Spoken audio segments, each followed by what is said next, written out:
Bismillahirrahmanirrahim. Alhamdulillah rabbil alamin. Allahumma salli wa sallim wa barik ala sayyidina Muhammadinil amin wa ala alihi wa sahbihi ila yaumiddin. Rabbi shrah li sadri wa yassir li amri wahlul 'uqdatam min lisani yafqahu qawli. Shadaqallahul azim. Syekh Abdul Qadir Al-Jilani qaddasallahu sirrahu di dalam nasihat beliau terhadap murid-murid beliau, yaitu masih pada Jumat pagi tanggal 8 Syawal tahun 545 Hijriah atau 901 tahun yang lalu. Pada pengajian itu beliau menyampaikan kepada para murid, berhati-hatilah terhadap lautan dunia. Berhati-hatilah terhadap lautan dunia. Bukan berarti lautan dunia di sini air yang ada di laut sana. Namun maksudnya lautan dunia di sini meliputi segala macam kenikmatannya. Baik itu harta bendanya, tahtanya ataupun wanitanya, juga berbagai macam kenikmatan yang terkandung pada dunia ini. Berhati-hatilah, kata beliau. Sudah banyak orang yang tenggelam di sana, banyak benar orang yang tinggalam di dalam lautan dunia dan mereka tak terselamatkan. Ini rata-rata atau kebanyakannya. Ada di antaranya orang yang telah tenggelam dalam lautan dunia, mereka bisa terselamatkan. Namun tidak sedikit pula orang yang telah tenggelam di dalam lautan dunia, mereka tidak terselamatkan.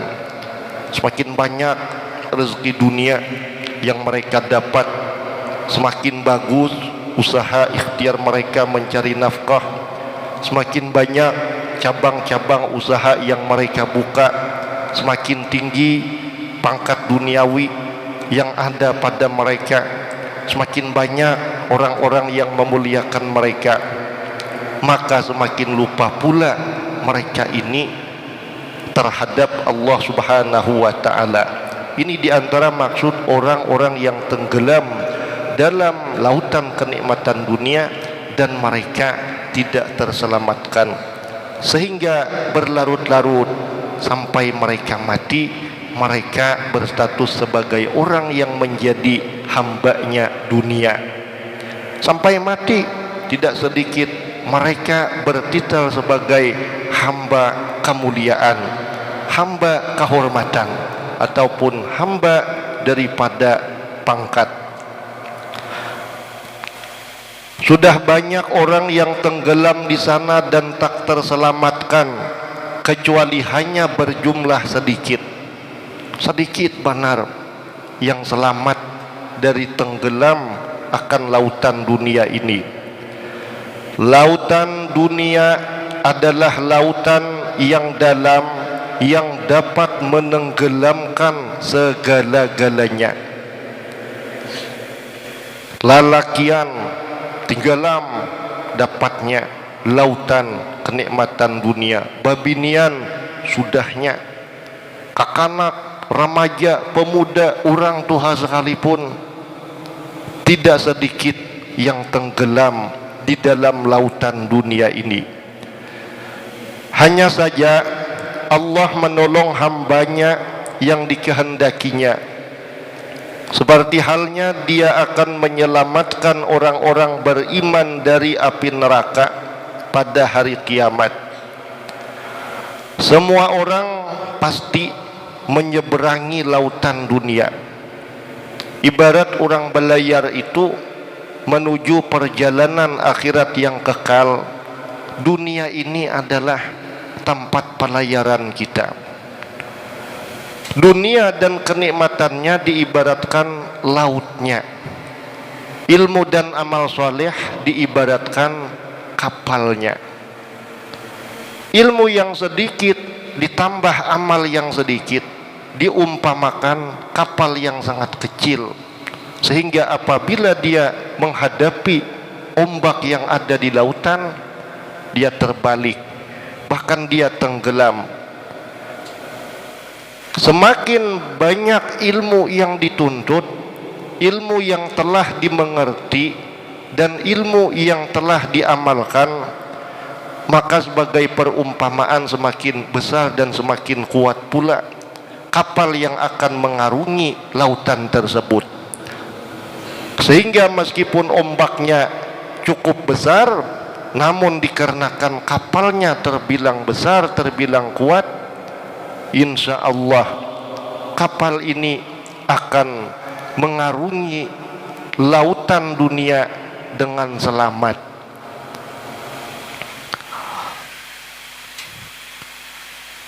Dan Allah Subhanahu wa ta'ala akan menyelamatkan orang yang dikehendakinya. Allah Subhanahu wa ta'ala berfirman, wa im minkum illa wariduha kana ala rabbika hatman maqdiyya. Dan tidak ada seorang pun daripadamu melainkan mendatangi neraka itu. Hal itu bagi Tuhanmu adalah suatu kemestian yang sudah ditetapkan. Allah Subhanahu wa ta'ala berfirman kepada api, jadilah dingin dan menyelamatkan hamba-hamba yang beriman kepadaku. Ikhlas berbuat untukku, hanya menginginkanku, dan berzuhud, yakni tidak menggilai sesuatu selain aku. Allah mengatakannya kepada api yang dinyalakan Raja Namrud untuk membakar Nabi Ibrahim alaihissalam. Allah Subhanahu wa ta'ala juga berfirman, wahai lautan dunia, janganlah kau tenggelamkan hambaku yang kucintai ini. Karena itu sang hamba pun selamat secara misterius. Dia selamat sebagaimana Nabi Musa dan kaumnya diselamatkan dari lautan. Allah Subhanahu wa ta'ala memberikan karunia bagi sesiapa yang dikehendakinya. Wallahu yarzuqu man yasha'u bighairi hisab. Dan Allah memberi rezeki kepada orang-orang yang dikehendakinya tanpa batas. Semua kebaikan berada di bawah kekuasaan Allah Subhanahu wa ta'ala. Demikian pula pemberian dan penolakan, diberi atau tidak diberi, itu di dalam kekuasaan Allah. Kekayaan dan kefakiran serta kemuliaan dan kehinaan, semua itu kata Syekh Abdul Qadir Al-Jailani qaddasallahu sirrahu, adalah kepunyaan Allah. Orang yang berakal senantiasa berada di pintu keagungan Tuhan dan menolak pintu-pintu lain. Orang yang berakal secara agama Islam adalah orang yang mengutamakan hak-hak Allah dan mengebelakangkan sesuatu yang bukan hak Allah Subhanahu wa ta'ala. Dia mengutamakan apa yang diperintah Allah, dia kerjakan tanpa mempedulikan seberapa besar kenikmatan dunia yang pada saat itu ada di hadapannya. Wahai orang yang sedang diatur, maksudnya orang yang lebih tunduk terhadap perintah-perintah manusia, orang yang berada di bawah kendali makhluk. Katakanlah seorang budak yang di bawah kendali oleh rajanya.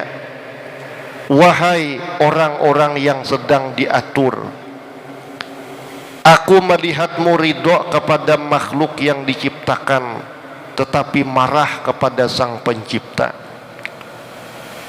Disuruh oleh manusia nang cagar jadi duit, ridho benar, senang benar menerima perintah itu, dan sangat berlapang dada untuk melaksanakan perintah tersebut.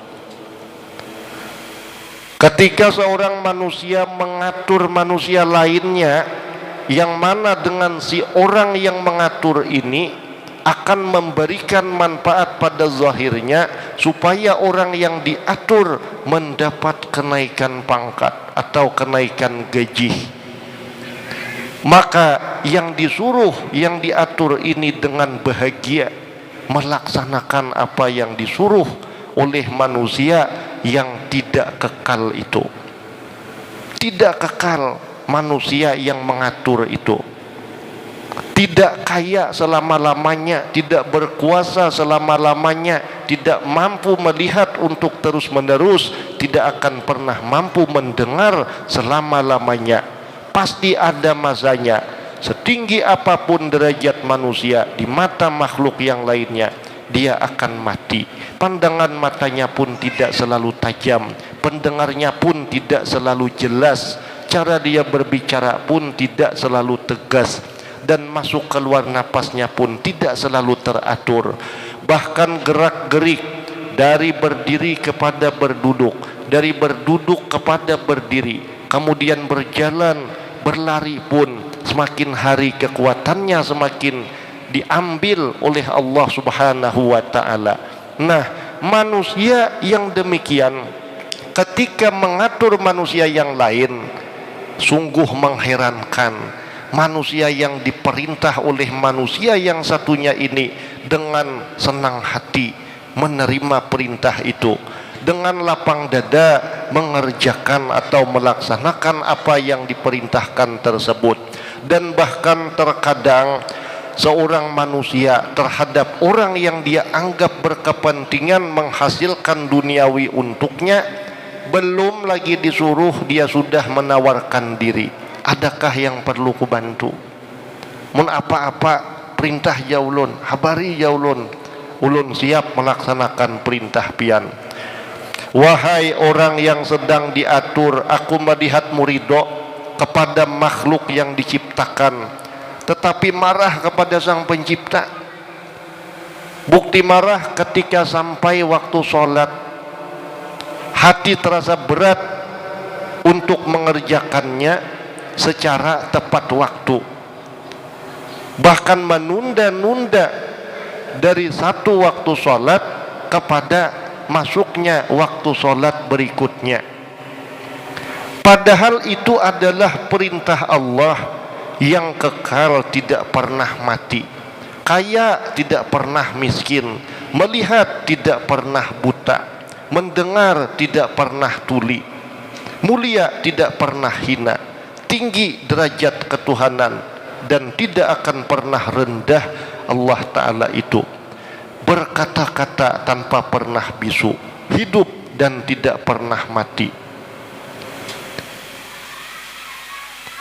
Bila manusia memerintah sikap menurut, sudah Allah nang memerintah lambat menuruti, bahkan terang-terangan menolak apa yang diperintahkan Allah itu, dengan berani tidak mengerjakan apa-apa yang disuruh Allah. Kalian ridho, kata Syekh Abdul Qadir, diatur oleh makhluk, tetapi kalian marah kepada Sang Pencipta, marah kepada Sang Maha Pengatur segala-galanya, dan merobohkan akhirat demi membangun dunia.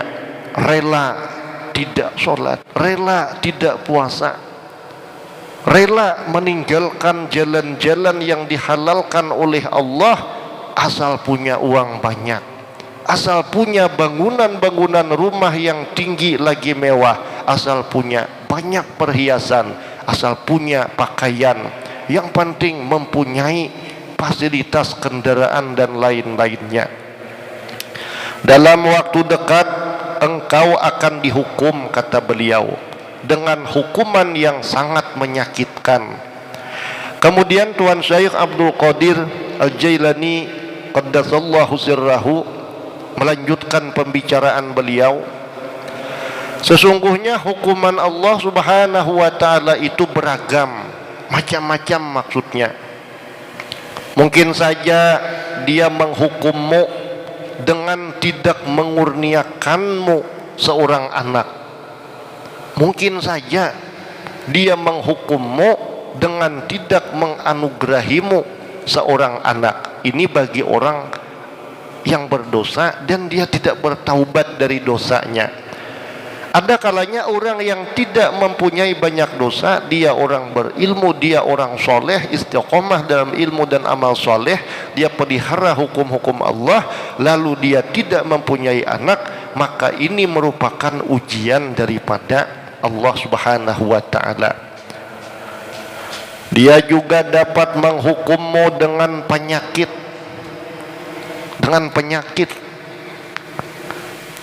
kehinaan dan kefakiran. Kalau fakir berupa ekonomi kehidupan, ini masih mending.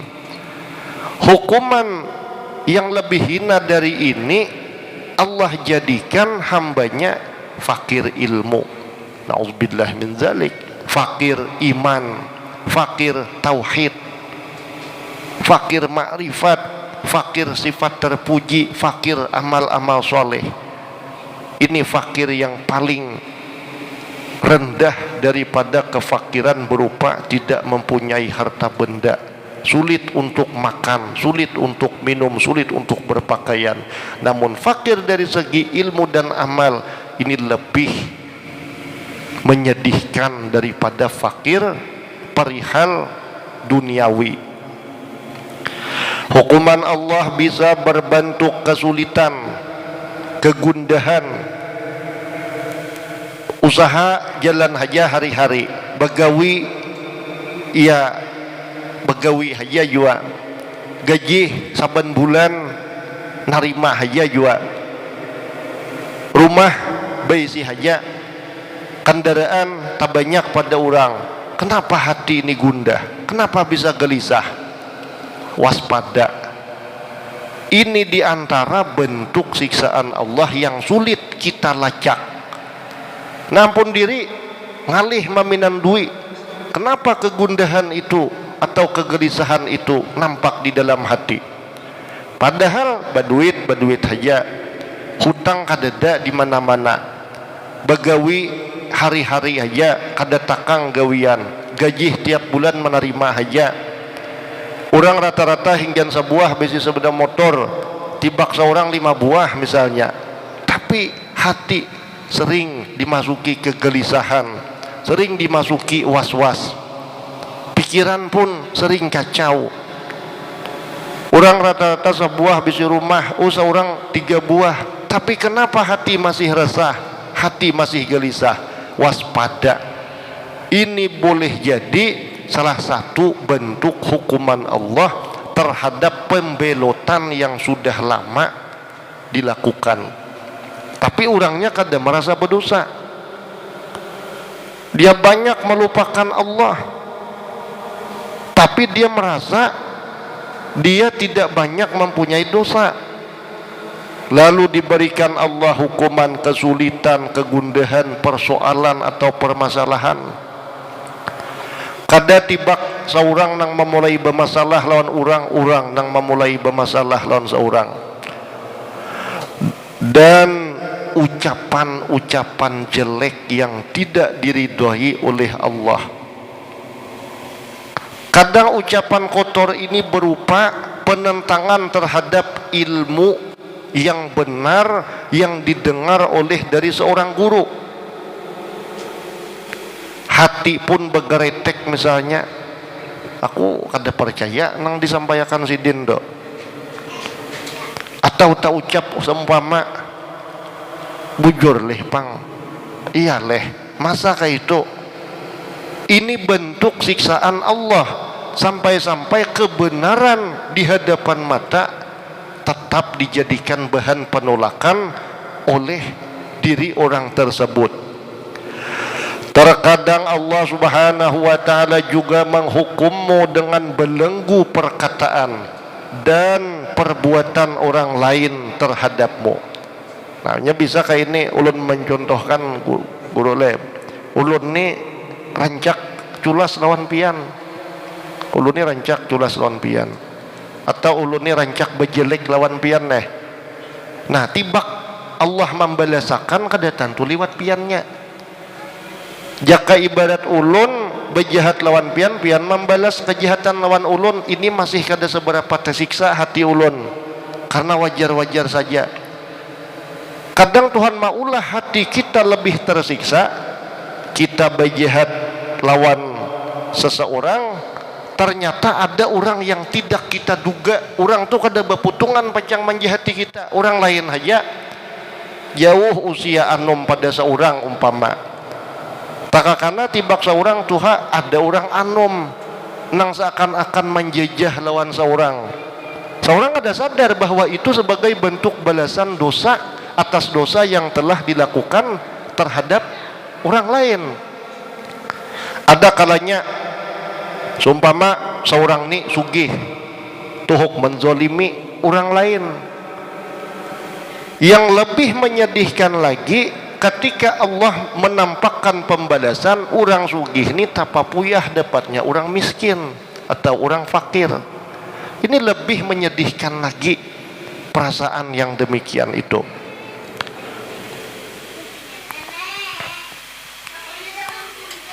Terkadang Allah juga menghukummu dengan belenggu perkataan dan perbuatan orang lain terhadapmu. Semua makhluk dapat saja menghukummu. Beumuran orang tu kada dari riwayat mamamai orang. Riwayatnya penakut, sopan santun orang tu.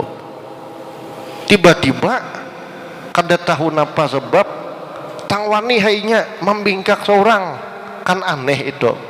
Tapi kalau kita tilik sebab, boleh jadi atas kekeliruan bahkan kesalahan yang telah kita lakukan pada banyak orang, namun Allah berikan balasan pada belenggu perkataan atau perbuatan orang lain terhadap kita.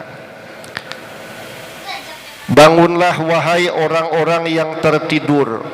Kemudian beliau berkata, Syekh Abdul Qadir Al-Jilani, ya Allah, bangunkanlah kami denganmu dan untukmu, amin. Kami yang pada mulanya jauh darimu itu diperumpamakan seperti orang yang tidur. Bangunkan kami ya Allah, digerak kami ini dengan bantuan, pertolongan atau karunia pian. Ketika kami sudah bergerak dengan bantuan pian, gerak kami merupakan gerak ketaatan, maka bangunkan niat dan tujuan hati kami yang pada mulanya seakan tidur, maksudnya kada ikhlas karena Allah. Bangunkan niat dan tujuan hati kami ini, setiap ketaatan yang kami lakukan hanya untukmu ya Allah. Bangunkanlah kami denganmu dan untukmu, amin. Duhai anak muda, janganlah kau ambil dunia sebagaimana orang mengambil kayu bakar di malam hari, yang tidak tahu apa yang tangannya ambil. Sungguh aku melihat tindakanmu seperti pengambil kayu bakar di malam gelap gulita, tanpa bulan dan cahaya. Tanpa bulan, tanpa cahaya, ia di malam hari mencari kayu bakar, bahar. Dan setiap pencarian tanpa cahaya, tanpa bulan, apalagi di malam hari yang sangat gelap gulita, resikonya itu pasti luar biasa. Binatang buas, ular kah, singa atau serigala, terjejak duri, terhangkup pepohonan dan sebagainya. Ini perumpamaan orang yang hidup tapi tanpa ada cahaya ilmu, sehingga gawiannya itu kada bebuku baruas, kada balampu, kada tahu ini halalkah kada, ini dicintai Allah kah, dibenci Allah kah. nang digawi ini pacang jadi pahalakah atau jadi dosa? Perumpamaannya seperti orang yang mencari kayu bakar di malam hari gelap gulita tanpa ada cahaya bulan ataupun cahaya bintang. Dalam perjalanan itu sang pencari kayu bertemu pepohonan dan serangga yang mematikan. Sangat mungkin orang itu terbunuh olehnya. Seharusnya, kata beliau, engkau mencari kayu bakar di siang hari. Cahaya matahari mencegahmu dari sesuatu yang membahayakan. Karena itu, biarkan perbuatanmu diterangi oleh matahari ketauhidan. Begagawi, khususnya gawian itu menyangkut ibadah, maka hendaklah dilampui, diterangi dengan cahaya tauhid, mengesahkan Allah. Kejelasan dan ketakwaan. Sesungguhnya matahari itu mencegahmu dari terjerembab pada jaring-jaring hawa nafsu, syaitan dan kemusyrikan. Matahari itu pun akan membuatmu tidak terburu-buru dalam perjalanan. Jangan sampai kau celaka, maka janganlah tergesa-gesa. Sebab orang yang terburu-buru sering keliru, atau setidaknya nyaris keliru. Sementara orang yang berhati-hati cenderung bertindak benar, atau paling tidak orang yang berhati-hati itu pekerjaannya mendekati kebenaran. Ibarat kada benar 100% juga, tapi berkat hati-hati itu paling kada mendekati kebenaran. Adapun orang yang tergesa-gesa dalam setiap pekerjaannya atau perjalanannya, dia itu pasti keliru, atau paling kada nyaris keliru. Terburu-buru merupakan tindakan syaitan, sedangkan waspada dan pelan-pelan berasal dari Tuhan. Hal yang paling banyak mendorongmu terburu-buru sama dengan bersungguh-sungguh dalam mengumpulkan kekayaan duniawi. Bersikaplah qanaah, berpuas diri dengan apa yang kau miliki, karena sikap qanaah merupakan khazanah, perbendaharaan yang tak akan ada habis-habisnya. Bagaimana mungkin engkau mencari sesuatu yang tidak dibagikan kepadamu dan tak ada di tanganmu sama sekali? Kendalikanlah dirimu, relalah dengan apa yang telah kau miliki, dan berzuhudlah. Janganlah mencintai, menggilai terhadap sesuatu yang lain daripada Allah. Teruslah bertindak semacam itu hingga engkau menjadi orang yang mengenal Allah Subhanahu wa ta'ala. Dengan demikian, engkau akan menjadi orang yang tidak membutuhkan apapun, berhati kuat dan bernurani jernih. Allah pun akan mengajarimu sehingga dunia menjadi hal yang sangat mudah bagimu. Sementara akhirat berada di mata kalbumu dan semua hal selain Allah berada di mata nuranimu. Tak ada sesuatu pun yang agung bagimu. Kalau cahaya ketauhidan itu sudah nampak di dalam hati, tidak ada sesuatu yang agung lagi kecuali Allah. Saat itulah engkau menjadi besar di hadapan semua makhluk. Hai anak muda, jika engkau ingin membuka pintu yang tertutup di hadapanmu, maka bertakwalah kepada Allah Subhanahu wa ta'ala.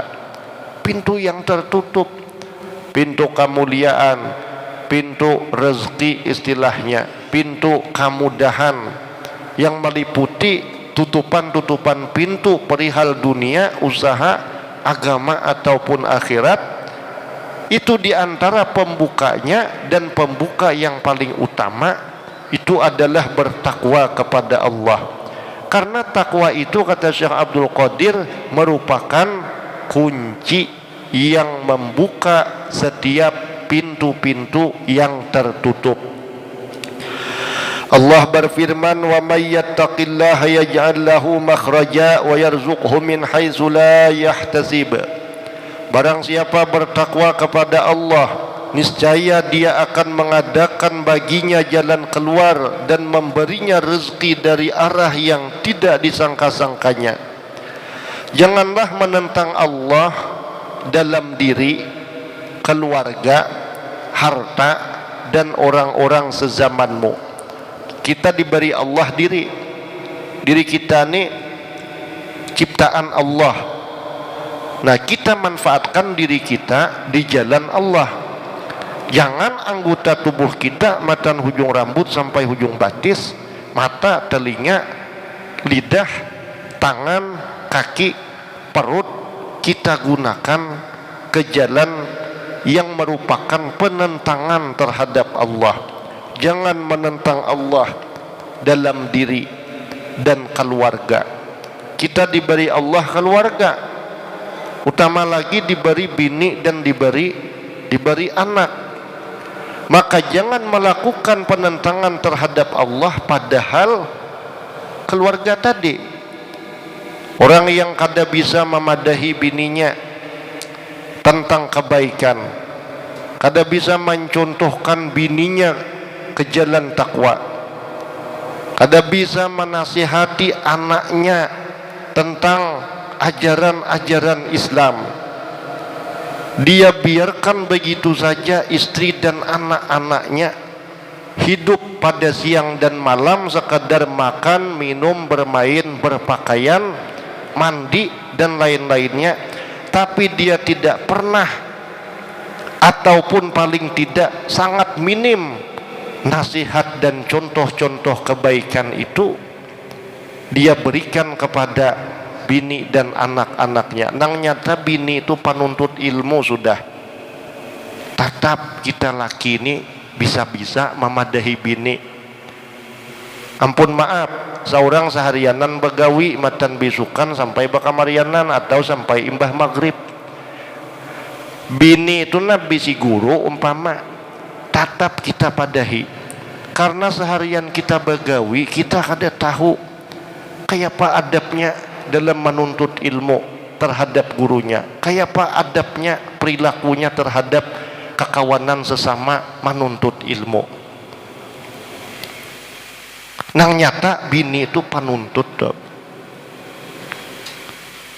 Jangan hinggan begawi sampai gajihan julung duit lawan bini, apa keperluan anak tukarkan, merasa bini katuju kesana kamari nuntut ilmu, lalu seorang laki ini merasa aman sudah, merasa damai tentram. Jangan, karena sebagaimana kita lelakian kayak tujuan bebinian. Kita lelakian ampun maaf, dari sekian banyak lelakian, kahulu kahilir, ke muka ke belakang, ke atas ke bawah, kadang ada aja hal-hal yang niat kita kah kada bujur, tujuan kita kah kada baik, meskipun secara lahiriah nang digawi ini baik juga. Kayak apa kita lelakian kayak itu juga babinian, kadang sibuk babinian nih kesana kemari bagus saja bang juga tablik akbar macam-macam, tapi dari sekian banyak babinian kita kada tahu, aku di rumah mamu yaki warai abahnya nginto, baik aku tulak ke sana kemari, malaran kada memikirkan kehendak inya, malaran kada melayani inya aku, malaran kada terdengar muntungnya. Misalnya tetap kita lelakian berkewajiban memadahi bini, nang nyata bini itu dilihat oleh mata penuntut ilmu sudah, tetap kita madahi, tetap kita memperingatkan inya kayak apa adab bergaul terhadap sesama penuntut lainnya, kayak apa adab terhadap gurunya, apa-apa jar guru namanya nang disampaikan tadi misalnya nih, bisa-bisa mana aku nih bilang enggak, kau nih bepandiran aja kah ke pengajian kan kayak itu. Masa bini datang majian mah istri solihah aja, istri solihah sekali-kali lah ditakuni apa-apa nang disampaikan guru-gurunya. Nah nyata bini panuntut tuh apa lagi bini kada panuntut, bisa-bisa memadahi bini, bisa-bisa. Jangan takut urusan bujur, jangan takut. Bini itu ganas kah, penyarikan kah bini, ancaman kah? Kita kada betuhan lawan bini, kita betuhan Allah Ta'ala. Mun kita bujur halaki bapa kita takut. Ini ranai bila sudah lawan bininya di luar makanya singa, sudah lawan bini monai ada dariuh macam orang bisu. Ngapa hasil besi nuklir kayak itu payannya lah nuklir gen bini nang matur jar bini bersabar hadanya seminggu, kesian jadi lelakian kayak itu. Apa sawatakan menakuni bini tentang apa-apa yang diajarkan gurunya. Paling kada seorang mendapat hikmah, seorang tahu juga napa nang nyalajari lawan gurunya.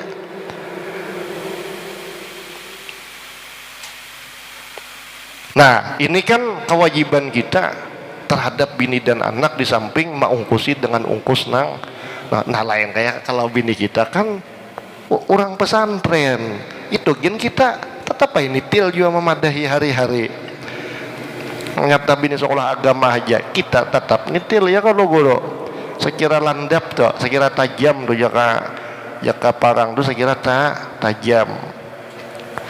Janganlah menentang Allah dalam diri, keluarga dan harta. Diberi Tuhan harta, dimanfaatkan ke jalan Tuhan juga. Bila kada dimanfaatkan ke jalan Allah, lalu kita menentang Allah terhadap harta yang sudah dikurniakannya kepada kita. Dan jangan menentang Allah terhadap orang-orang yang sezamanmu. Kita bisi kawan, asing-asing kita mengingatkan dalam kebaikan, mencontohkan dalam kebaikan. Jangan kita mendukung kawan-kawan kita melakukan hal yang dimurkai Allah. Apabila demikian terjadi, berarti sama halnya kita menentang Allah terhadap orang-orang yang sezaman kita. Sesuatu yang memalukan kau suruh untuk berubah dan berganti. Apakah engkau lebih bijak, lebih mengetahui dan lebih mengasihi daripada Allah Subhanahu wa ta'ala? Engkau dan seluruh makhluk sama saja sebagai hamba Allah. Dialah pengatur dirimu dan mereka semua. Jika engkau hendak menjadi sahabat Allah Subhanahu wa ta'ala di dunia dan di akhirat, engkau harus diam membisu. Diam membisu ini mempunyai makna pertama, tidak bicara kecuali hal-hal yang bermanfaat. Yang kedua, ketika yang dibicarakan sudah menyangkut hal-hal yang bermanfaat, apalagi urusan dengan zikir, sholawat, istighfar, tasbih, tahmid, tahlil, takbir, Qurannya, ada rasa seorang nang ampun kekuatan mau ngapakan muntung dan mengeluarkan suara. Kalau ingin menjadi sahabat Allah di dunia dan di akhirat, engkau harus diam membisu. Tibak muntung deh kayak itu rasa hati itu, latihan hatinya kayak itu, arah hati merasakan pertolongan Allah. Tibak awak lalu gawian-gawian taat tadeh. Para wali Allah adalah orang-orang yang sopan di hadapan Allah Subhanahu wa ta'ala. Mereka tidak bergerak dan melangkah kecuali atas izin dari Allah yang disampaikan secara jelas dalam hati mereka. Mereka tidak mengkonsumsi makanan halal, tidak memakai pakaian, tidak menikah, dan tidak melakukan apapun kecuali mendapatkan izin yang jelas darinya dalam hati. Mereka tegar bersama Allah yang membolak-balikan hati dan mata. Mereka tidak mengikrarkan diri bersama Allah hingga Dia memberikan ikrar itu di hati mereka di dunia dan di jasad mereka di akhirat. Ya Allah, kata Syekh Abdul Qadir, anugerahilah kami untuk berjumpa denganmu di dunia dan di akhirat, merasakan nikmatnya dekat denganmu dan melihatmu. Ya Allah, jadikanlah kami sebagai orang yang ridha kepadamu dan berpaling dari selain dirimu. dan beliau menutup pengajian pada pagi Jumat 8 Syawal 545 Hijriah waktu itu dengan doa Rabbana atina fid dunya hasanah wa fil akhirati hasanah wa qina adzabannar. Ya Tuhan kami, berilah kami kebaikan di dunia dan kebaikan di akhirat, dan peliharalah kami dari siksa neraka. Allah Subhanahu wa taala alam. Selesai pada nasihat Syekh Abdul Qadir Al-Jilani qaddasallahu sirrahu ketika hari Jumat 8 Syawal 545 Hijriah. Ulun banyak-banyak minta halal minta ampun atas kekurangan ataupun kesalahan. Mudah-mudahan yang disampaikan ini bermanfaat bagi kita seberataan, baik manfaat zahir atau manfaat batin, juga bagi ahli keluarga kita. Wa ila hadratin Nabi al-Fatihah.